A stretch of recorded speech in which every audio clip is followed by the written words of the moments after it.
All right, welcome ladies and gentlemen. This is video number 1 for chapter 4, solution chemistry. And in this video, I'm going to be talking about dissolving versus dissociating, first of all, and then going into electrolytes, which is a really big topic for us. A periodic table might be helpful from your reference table for this, along with the sheet that you picked up on the first day of school with the stuff that we have to know. So first of all, dissolving versus dissociating, what's the difference? Well, we're not too concerned if something dissolves, because dissolving is simply that process of making a mixture.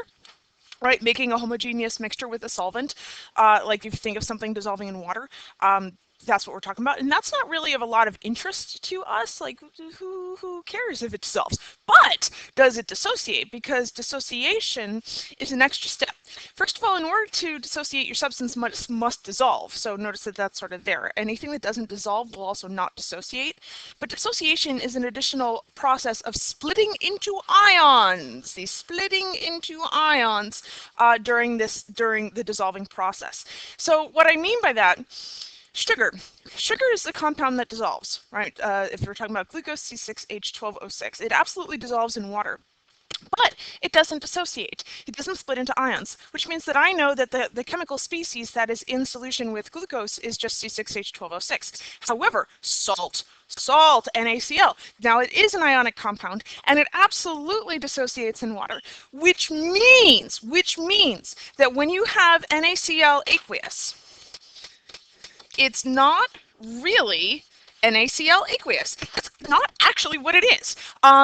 What it really is, it's the NaCl has split into its ions, and what you really have for anything that dissociates, but in this case with salt, is Na plus aqueous and Cl minus aqueous, but the ions have split apart. They have dissociated. And understanding that things that can dissociate, that this is what they're actually going to look like in solution, is a huge thing for us. And we have to start seeing ions as being separated, as being dissociated in solution, so that we can understand their chemistry a little bit better. So just an example, we're going to write the dissociation for some soluble ionic compounds. Now, I told you that these suckers are soluble, which means that I'm telling you that they do dissociate completely. And if we take the first one, ammonium bromide, there are two ions in this thing. There's the ammonium ion, NH4, and then there's the bromide ion, Br. So when this splits, it's literally just going to split into those ions, and there's one of each. So I'm just going to write one NH4 plus and one bromide, and that's actually what you have in solution with ammonium bromide. You do not have the combined compound. It has totally split into the two separate ions. Now calcium chloride, again, there are two ions in this. There's calcium and there's chloride, but the number of each, I've got one calcium, which I can tell from the subscript, but I have two of the chlorides. So this is not Ca plus Cl2. That is not what it splits into. It splits into the ions calcium, which has got the +2 charge, remember group 2, and the chloride ion, but there are two of them coming from the subscript for the ion. So you got to be really, really careful. It's not Ca and Cl2, it's Ca and two Cls. That's what it splits into. Again, it doesn't actually exist as CaCl2. It does exist as one calcium and two chloride ions just kind of floating around. Next up, magnesium nitrate. The two ions are magnesium and nitrate. So that's what we're going to write as the products. Knowing our charges, right? Magnesium group 2, so it's +2 nitrate, memorizing that because that's a big polyatomic that we have to know. But there are two of the nitrate ions, so I'm just going to write a 2 right there. And I no longer have any magnesium nitrate in solution. I do, however, have lots of magnesium ions and nitrate ions. And lastly is potassium phosphate. So the ions in this, I've got K, and I have PO4, and I know that in this case the PO4, the 4 is really just belonging to the polyatomic. That's why we memorize these things, so that we recognize them when we see them. So this is going to split into potassium ions and phosphate ions, and we're going to memorize that the phosphate has the -3 charge. But there are 3 potassiums, so I'm going to make sure that I write that there. And I no longer have any K3PO4, but I have lots of potassium ions and lots of phosphate ions that are floating around in solution. An electrolyte. What is an electrolyte? This is something you undoubtedly remember from Regents Chem. It's a compound that is capable of conducting electricity when it's in solution. The in solution bit is super important, right? That's super important. So it means that you can't be an electrolyte if you're not, if it's not aqueous. It has to be aqueous. It has to be in solution in order to be an electrolyte. So if you take something that you know is an electrolyte and it's a solid, boom, it's not an electrolyte anymore. It has to be in solution. And it dissociates into ions, and it's that dissociation that actually is the reason that it conducts. Because an electrolyte creates ions in solution, it's the moving charge, right, mobile charge, in solution that is actually conducting the current, conducting the electricity. So a compound that is capable of conducting electricity because it dissociated into ions. So we are so electrolytes really are things, anything that's capable of dissociating into ions in solution. But there's a big point here, because different compounds have varying degrees of dissociation, meaning it's not just a question of does it dissociate, yes, no. It is also a question of how much does it dissociate? Because we have, as an example, this image here. And we'll focus on the top bit first, which is a little conductivity meter testing of the solution that's shown by the beaker. And then we have a little light bulb seeing, basically how much electricity is conducting. So here we've got lots of electricity being conducted, and then some, and then none. And then looking, much more importantly, at the particle diagrams. When I look at that first one, the one that says many ions, notice that all of the compound dissociated. And I can tell that all of it dissociated because there are only separate ions in this, meaning I don't see any combination of the positive and the negative where they're still actually touching one another. Everything has separated. Everything has dissociated. We call this thing that has 100% dissociation a strong electrolyte, where everything is capable of dissociating and you don't actually have any of the true compound remaining. It's all separated into ions.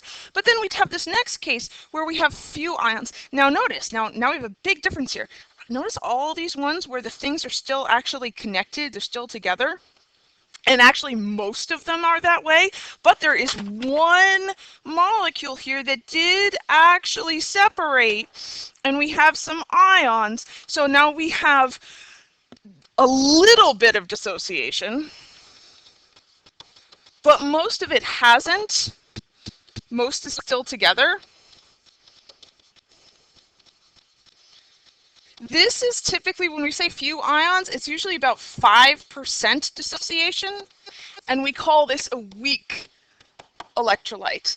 It is absolutely still capable of conducting electricity, hence being an electrolyte. However, the majority of them do not actually separate into ions. The majority of the compounds do not dissociate, so we can't call it strong. And then this last one, no ions, right? No ions at all. So i.e. no dissociation. So this is called a non-electrolyte. So those are our three categories of electrolytes: strong electrolytes, weak electrolytes, and non-electrolytes. And the remainder of this video, I'm just going to talk a little bit about the types of compounds that fall into each of these categories.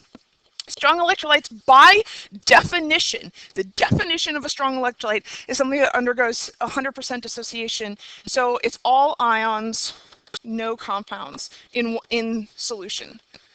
And there are three categories of compounds that are strong electrolytes.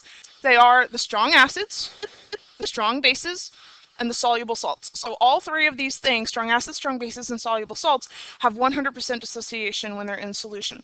Then weak electrolytes. Now their definition is about less than 5% dissociation. Notice that there's an enormous jump here, right? Our strong electrolytes, all of them dissociate. Our weak electrolytes are really piddly at dissociating, less than 5%. So there isn't really all that much that's in between. It's kind of like, are you awesome at it, or are you garbage at it, or can you not do the thing at all? And there's no one that's mediocre. It's you're awesome or you're garbage. And there are two categories of compounds that are considered weak electrolytes, and those are weak acids and weak bases. And then non-electrolytes, no dissociation, right? 0%, no ions in solution. And the compounds that are considered non-electrolytes are literally everything else that I haven't mentioned above. If it's not a strong acid, strong base, soluble salt, a weak acid, or a weak base, then guaranteed it is going to be a non-electrolyte. So it's like every other type of compound you can possibly think of is going into that last category. So first up, soluble salts, because soluble salts, these are strong. So we're taking the strong electrolytes first. And this is where just memorize the sheet. I am not messing around when I give you that sheet to memorize. We want to know that as much as we can. So the ions that make soluble salts, the ions that are capable of dissociating completely. The big ones that we really want to know are group 1 ions. Any compound that contains a group 1 ion, right? Like sodium chloride, Na is in group 1, that's going to dissociate completely. Any compound that contains a group 1 ion is going to be a soluble salt. It will completely dissociate. Ammonium, nitrate, and acetate. These guys, I kind of like to call them our magic ions, right? These are our magic ions capable of causing complete dissociation no matter what they are paired with. So they are these awesome magical ions that can manage to get anything to dissolve. Now, ions that are generally soluble. There are a few exceptions, but these suckers generally are capable of making a soluble compound if you have the ion there. Halides. Put the halides in this category because lots of halides are soluble. So chloride, bromide, iodide are the big ones. Group 17, excuse me. Fluorides mostly, but they're slightly less soluble, which I'm not going to have you get too concerned with. If you see a halide in a compound and the problem has not indicated otherwise, you can assume that it is soluble. There are a few ions that when they're paired up with the halides are actually insoluble, but they aren't many at all. So like the vast majority of ions paired with halides are soluble. So again, know that there are some exceptions, but unless the problem tells you otherwise, unless the problem like says, and we get an insoluble compound, you are actually somewhat safe to assume that your halide is going to be soluble. Now, on the other end of the spectrum, the ions that are generally insoluble, so these would be non-electrolytes. So just rules for solubility. If it doesn't dissolve, it cannot dissociate, and if it can't dissociate, it's definitely not an electrolyte. Sulfide, carbonate, phosphate, hydroxide, chromate, right? These are the suckers that, generally speaking, they tend to make things insoluble, and if they're insoluble, then they're not going to be an electrolyte. But if you pair any of these generally insoluble ions with, our magic ions, then this rule kind of overrules them because they will always make the compound soluble. So for example, sodium paired with hydroxide is a soluble compound. Copper paired with hydroxide is not a soluble compound. So you want to know that. Strong acids. There are 7 strong acids. What are the strong acids? By definition, the strong acids are the acids that are able to completely donate their proton, i.e. undergo complete dissociation. These are strong electrolytes. So that means that HCl aqueous isn't really HCl, it's really H plus and Cl minus, and none of the actual compound exists anymore, and it's all separated into the ions. If you take a strong acid that contains a polyatomic ion, like HClO4, it would split here. The polyatomic is the ClO4. So the ions that you really have are H plus and ClO4 minus. If you take the last one, sulfuric acid, it actually makes 2 hydrogens on the sulfate ion, but it is a complete dissociation. All of the 7 strong acids undergo complete dissociation. Notice that they all start with H. Remember that, right? And acids start with H. What is the final thing I'm going to say about this?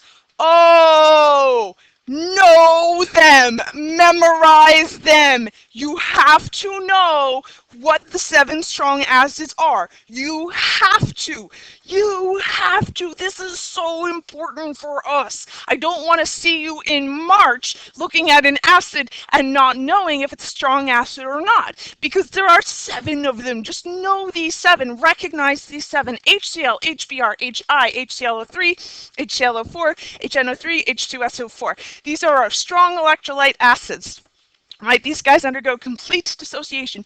Know them. Strong bases. These are also, right, also strong electrolytes. There are 8 strong bases, and they're basically the exceptions to hydroxide solubility rules. Hydroxide is generally speaking insoluble, but there are some ions that are completely soluble when they're paired with hydroxide, and they are also these the 8 strong bases that I'm going to ask you to know. The group 1A middle hydroxide, so basically all of group 1 paired with hydroxide. So lithium hydroxide, sodium hydroxide, potassium, rubidium, and cesium hydroxides. But then the heavy group 2s. So not all of group 2, not beryllium and magnesium, but calcium, strontium, and barium. So the heavy group 2s. Notice the formula, because barium is +2. So we have to have 2 hydroxides to balance it out, right? That's also the dissociation, the complete dissociation that it would go through. But you got to be super careful about that, because I will trip you up on that if you're not paying attention. Right, be very wary whenever Mrs. Julian gives you a name of something and is asking for the formula. You got to think real hard about that. I'm going to talk about this a little bit in class to kind of show you, but there is a little mnemonic for remembering this based on the periodic table, which is pretty nice. So these guys must also be soluble because that's the only way that they can undergo complete dissociation as well. So our 8 strong bases, our 7 strong acids, and our soluble salts, these are our strong electrolytes. What about the weak electrolytes? There are 2 types of categories, 2 types of compounds that are weak electrolytes: weak acids and weak bases. And how do you know if you have a weak acid or a weak base? Is it an acid or a base, but it's not one of the 7 strong acids and the 8 strong bases? Then boom, it's a weak acid or it's a weak base. Basically, that's why we memorize the 7 strong acids and the 8 strong bases, so that we can kind of, by the process of elimination, say, well, if this isn't a strong acid, then it must be a weak acid. If this isn't a strong base, it must be a weak base. And that way we don't have to memorize all the thousands of compounds that are weak acids and weak bases. So weak acids and weak bases undergo incomplete dissociation. Again, at approximately 5% dissociation, very, very partially ionized. They do not donate their proton or generate a hydroxide nearly as well as the strong acids and the strong bases. There are 2 weak acids that I want to mention in the context of recognizing a weak acid, meaning how do you know if you have a weak acid? Well, acids start with H. They start their formula with H. And if it's an acid, meaning if the compound starts with an H, but it's not a strong acid, then you know you have a weak acid. For recognizing weak bases, all I'll say about it is we'll talk about it later, because it's actually a lot more complex than just than a simple rule that I can give you. Acids are nice because they're easy. Acids start with H, so that's super simple. It is so not at all simple about weak bases. The only weak base I'll mention right now is ammonia, which you should be familiar with from Regents as the only covalent weak base you're asked to deal with. And there are 2 weak acids in particular that come up a lot. They are hydrofluoric acid. Notice that list of 7 strong has got hydrochloric, hydrobromic, hydroiodic from the halogens, but it does not include fluorine. HF is definitely a weak acid, and we will be talking about why HF is weak, but HCl is strong later in the year. So that's a big example of a weak acid. Also acetic acid, the acid that's in vinegar. HC2H3O2. These are sort of our classic examples of weak acids. They come up a lot. So we just kind of want to recognize those as weak acids. And then finally, non-electrolytes. The last category of compounds, no dissociation, 0% dissociation, no ions at all. Now, there might be a number of different reasons for that. The first reason that you might get no ions is if you have a molecular compound. i.e. nonmetal and nonmetal. There are no ions involved, so obviously you can't have any dissociation. So it's not an electrolyte. Or maybe the reason that you don't have any ions is that it's an insoluble salt. So it didn't dissolve, right? It didn't dissolve in the first place. And if it doesn't dissolve, then it's certainly not going to dissociate. Or maybe it's not aqueous. Right? Maybe there's no solution at all. So solids, liquids, and gases are very much in the non-electrolyte category. You have to have an aqueous compound in order for it to be even considered as a possibility for an electrolyte. And a solid, a liquid, or a gas is not an electrolyte because part of that electrolyte definition is dissolving in water. It has to dissolve first.